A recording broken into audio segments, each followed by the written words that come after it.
Makakaranas po ng pag-ulan ng ilang lugar sa Luzon at Visayas dahil sa epekto ng apat na weather systems.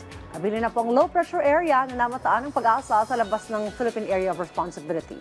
Alamin po natin ang lagay ng panahon mula kay Pag-asa Weather Specialist Benny Estareja. Sir, magandang umaga po. Ano po ang update sa ating panahon? Magandang umaga, Miss Dayan. Sa ngayon, wala tayong minomonitor na bagyo sa loob at paligid ng Philippine Area of Responsibility. So, andyan pa rin ang shear line dito po sa bahagi ng Southern Luzon, kabilang na ang Bicol Region, Quezon, Oriental Mindoro, Marinduque, Romblon, and even Northern Samar. Mayroong mga kalat-kalat na ulan at minsang malalakas po na pag-ulan na nagdudulot ng mga pagbaha at pagbuho ng lupa. Mataas din ang chance ng ulan sa Palawan dahil sa trough ng isang low pressure area na nasa labas naman ng ating PAR.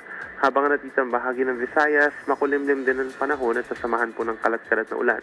At mga thunderstorms, dulot naman ng easterlies o yung hangin galing sa may silangan.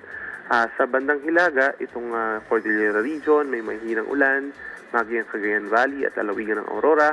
Yung Metro Manila at natitirang bahagi ng Luzon naman, partly cloudy to cloudy skies at may chance lamang ng mga isolated light rains, habang natitirang bahagi pa ng Visayas at Mindanao, partly cloudy to cloudy skies din at may chance lamang ng mga isolated na ulan at mga thunderstorms.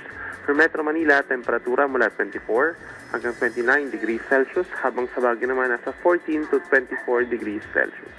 Yan muna latest mula dito sa Weather Forecasting Center ng Pag-asa. Benny Estareja, good morning po. Maraming salamat, Pag-asa Weather Specialist Benny Estareja.